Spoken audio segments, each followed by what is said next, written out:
estamos dentro de los márgenes de error, ¿no, Mariel? ¿Cómo estás? Buenas noches, gracias por venir. No, por favor. Bueno, sí, a ver, los márgenes son muy escasos y además la verdad hablar de que esto tiene un efecto predictor de acá a noviembre en este contexto de volatilidad que vivimos, me parece que no es lo correcto. O sea, no es que esto predice la elección de lo que va a pasar en noviembre, sí creo que marca una tendencia. La tendencia que vos marcabas tiene que ver con intención de voto. Esto también va de la mano de algunos otros indicadores, como por ejemplo el nivel de aprobación de gestión. Nosotros teníamos muy baja la aprobación de gestión de Macri, en abril estaba en 23, 24 puntos. El crecimiento más grande lo tiene de abril a junio, que crece a 31 y ahora está en 33,7, casi 34. Ese es un indicador importante porque de alguna manera esto es un plebiscito de gestión y si vos los números de aprobación de gestión correlacionan bastante bien con el nivel de votos que obtienen los oficialismos.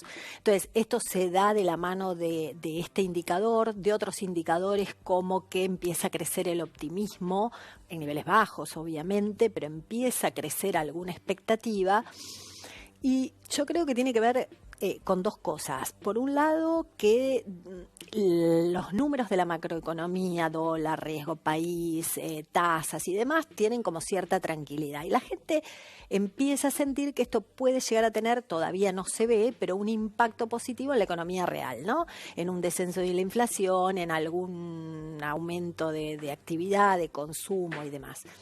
Y por otro lado, creo que coincidió con la deshidratación, digamos, de una tercera alternativa fuerte, que en algún momento nosotros hemos medido en su mejor momento la suma de esos candidatos, de intención de voto de esos candidatos, que no necesariamente era sinérgico y no necesariamente se sumaba, pero llegó a 23 puntos, cuando Macri y Cristina tenían alrededor de 30. Massa con... Massa, Pichetto, Frigerio. Labaña, ¿no? Y una serie... Bueno, eso hoy está representado por la fórmula Labaña-Urtubey, que de acuerdo a nuestros sondeos está en 6,9, o sea, no llega a 7 puntos. Entonces, ¿dónde puso? La gente tiene que poner la expectativa en algún lado. Bueno, no aparece esto... Empecemos a mirar otra vez a ver qué es lo que tenemos. Y la verdad que el eje de la elección desde el comienzo fue quién no quiero que gane, no quién quiero que gane. Entonces empezó a mirar y yo digo, creo que el mayor aporte tanto de Alberto Fernández como de Pichetto tuvo más que ver en la autoexcusa que muchos encontraron para decir... No, yo no lo quería, Macri. Pero bueno, capaz que ahora con Pichetto es distinto, o no la quería votar a Cristina, pero bueno, ahora capaz que con Alberto Fernández es otra cosa. Y la gente empezó a poner la expectativa en otro lado y la polarización se acentuó más. Y de alguna manera el voto que tienen los Fernández termina siendo el voto de Cristina, creció un poco, pero muy poco, y el voto de Macri empieza como, o sea, la película es que empieza a despegarse y empieza a ser como más parejo, ¿no? Pero vos sabés que nos decía el otro día Alejandro Katterberg, ¿no? De Poliarquía, que vino la semana pasada, que él creía que fue una mala decisión de Cristina bajarse, que él cree que Cristina Kirchner sería más competitiva hoy como candidata que Alberto Fernández. Mira, probablemente, porque también el hecho de que se corriera, todos pensábamos que era, bueno, quiere correrse un poco al centro, quiere hacer crecer su techo. Lo que pasa que después hubo algunas decisiones, como por ejemplo la fórmula en la provincia de Buenos Aires, Kicillof Magario, que terminó radicalizando, y es más, haciéndolo Alberto Fernández, o sea, poniéndolo en la decisión de justificar por qué era. Entonces, si por ahí hubiera sido algún candidato más corrido al centro, ¿no? Un Insaurralde o cualquier intendente de la provincia de Buenos Aires, tal vez no hubieran tenido... No se lleva claro, lo que escribieron con la mano lo borraron con el codo, ¿no? Y después las listas de diputados, es decir, todo lo que parecía como que se moderaba y trataba de romper ese techo, después terminó radicalizándose.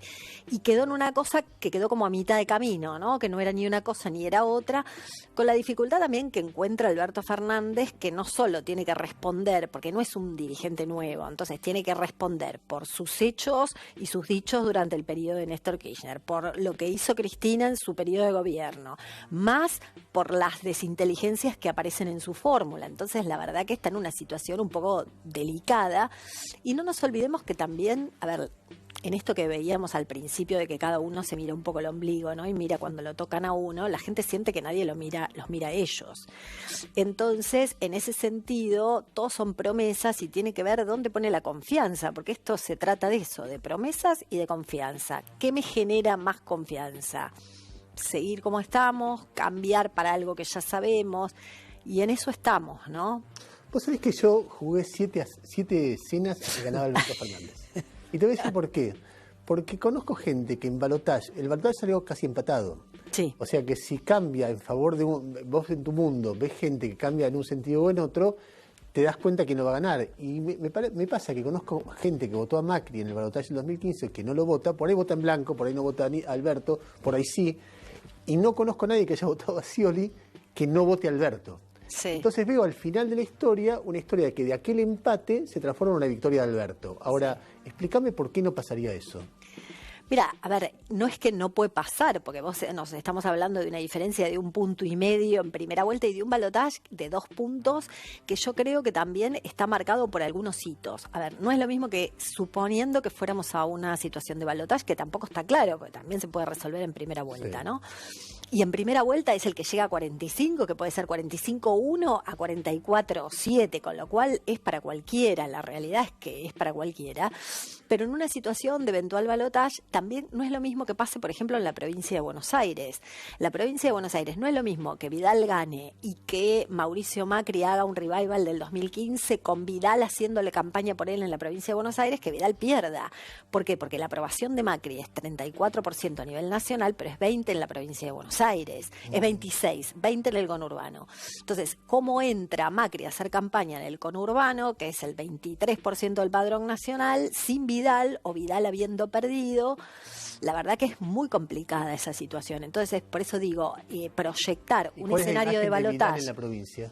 No, la imagen de Vidal en la provincia está alrededor de los 50 puntos positivos, es decir, es muy alta. Lo que pasa que también ahí volvemos a las mismas circunstancias del 2015. Vidal puede ganar, necesitaba un corte de boleta de 6 puntos. Ahora necesita un corte de boleta de 7 puntos o que Macri mejore durante este mes en la provincia de Buenos Aires. Ahora, el que corta boleta por Vidal, ¿a quién va a votar a presidente? Pues es un poco parecida a la pregunta que decía Ernesto. O sea, si no hay arrepentidos del voto de Scioli y hay del voto de Macri, ¿cómo ganaría Macri esta elección? Ahora, si Vidal le cortan la boleta, ¿qué combinación es posible? ¿Qué sé yo? Expert.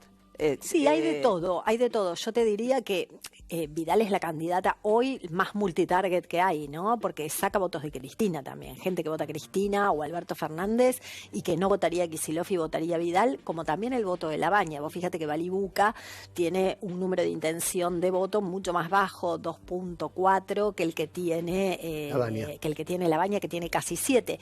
Pero si nos acordamos del 2015, por ejemplo, Stolbizer aparecía con mucha más intención de voto en la provincia de Buenos Aires y después se redujo creo que de 8 a 2 o 3 porque la gente decía voto Stolbizer, Vidal y después no cortó boleta, ¿cuál fue a Vidal? Y eso tuvo tracción hacia arriba, que no es lo habitual, ¿no? Claro, no es corte de boleta, sino que la gente elige a Vidal por la boleta, elige a Vidal, se lleva todo y Vidal lo arrastra para arriba. Exactamente. Claro, porque de corte de boleta que históricamente el pico alto es 3 puntos. 3 puntos. 3 puntos, no te alcanza esos 7 que decís de pero diferencia. Fue 6 en el 2015, lo que pasa que no es lo mismo. 6 en el 2015, lo que pasa que no es lo mismo cuando vos sos oposición y expectativa que cuando sos oficialismo y en algún caso es decepción, María, ¿no? ¿cuáles son los valores dominantes en la sociedad argentina? Te digo por qué la pregunta. Macri está apareciendo en plena campaña mucho con Bolsonaro. Sí. Y uno tendería a pensar, desde nuestra posición urbana, de centro izquierda, ponele, que eso es como convalidar el prejuicio que el kirchnerismo quiere que él aparezca. El kirchnerismo que dice, Macri es Trump y Bolsonaro. Cuando Macri recibe esta semana, en unos días, al secretario de Estado, Mike Pompeo, y además se presenta nuevamente en Santa Fe con Bolsonaro, una semana después que fue a Brasil a encontrarse con él, está diciendo, sí, soy Trump y Bolsonaro. ¿Y qué? Entonces da la impresión, uno ve que ellos tienen un aparato de encuestas y estudios sociológicos, que ellos deben pensar o que están dando a entender, bueno, estos valores, Trump y Bolsonaro, a la gente en la Argentina les gusta. ¿Es así? ¿No es así? Mira, a ver, probablemente, la verdad que si vos haces una pregunta de cuánto la gente se siente respecto del centro, por ejemplo, seguramente siempre va a dar más corridos a la izquierda que hacia la derecha, ¿sí? Siempre. Pero también tiene que ver con alguna cuestión del deber ser, ¿viste? Y esto lo vivimos en la ciudad de Buenos Aires. Son todos progre de izquierda, pero votan de derecha. Entonces, también hay una cuestión del deber ser. Pero por ejemplo, me parece, temas como mano dura. El tema de mano dura es un pedido y fundamentalmente del segmento más cercano a lo que vota Macri, porque además también con esto... ¿A Macri o el conurbano que vota Cristina tiene algún tipo de vínculo con...?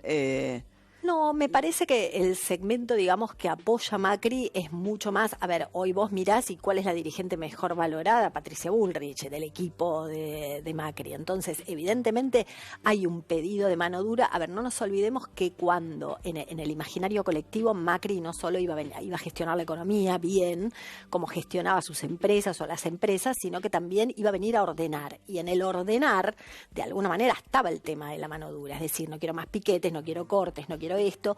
Entonces la gente, cuando empezó a sentirse muy decepcionada con Macri, se sintió decepcionada desde todo punto, ¿no? No solo desde la gestión de la economía, sino porque tampoco había pasado nada en términos de orden. O sea, estaba todo tan desordenado como estaba antes.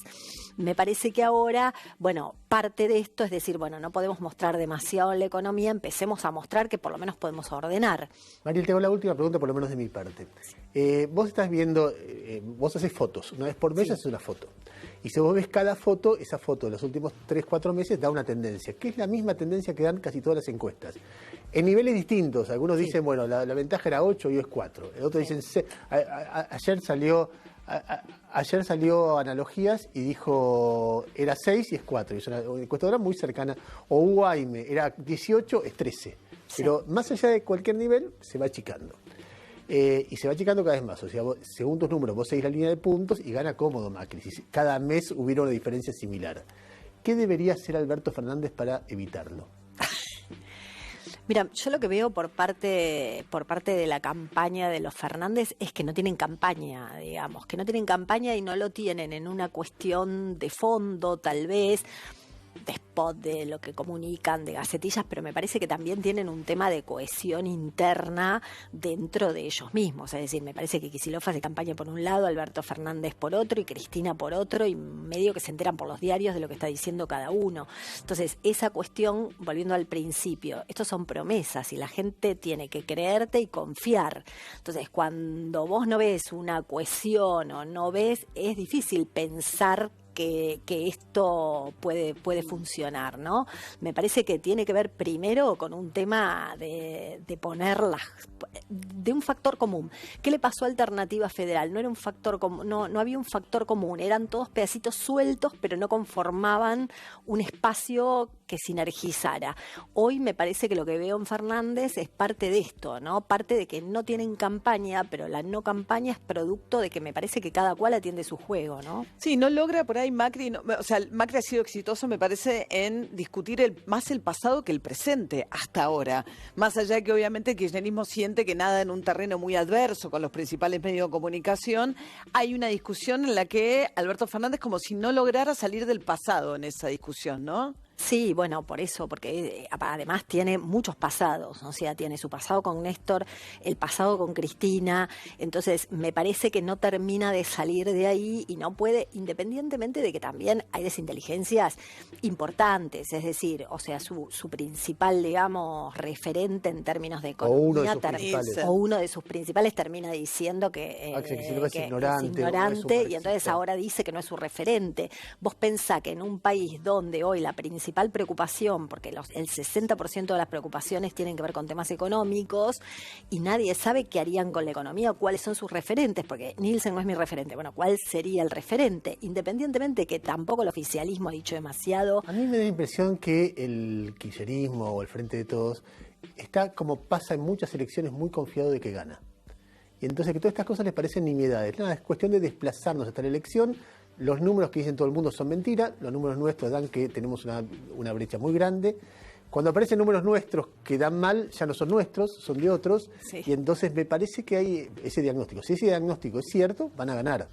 Ahora, si ese diagnóstico es falso y está muy pegada la diferencia, cometen errores, van a perder. Evidentemente es así, ¿no? Sí, las elecciones se pierden, ¿no? No se ganan, y me parece que están cometiendo más errores. De todas maneras, a ver, también lo que hay que decir es que hoy están 2 puntos por encima y es una diferencia mínima, sobre todo teniendo en cuenta que están cerca de los 40 puntos los dos y que es probable que lleguen a 45 puntos cualquiera de ellos y que puedan ganar en primera vuelta. Por eso también me parece que el esfuerzo del gobierno en decir hay que ir a las PASO, morbo, hay que ¿no? votar.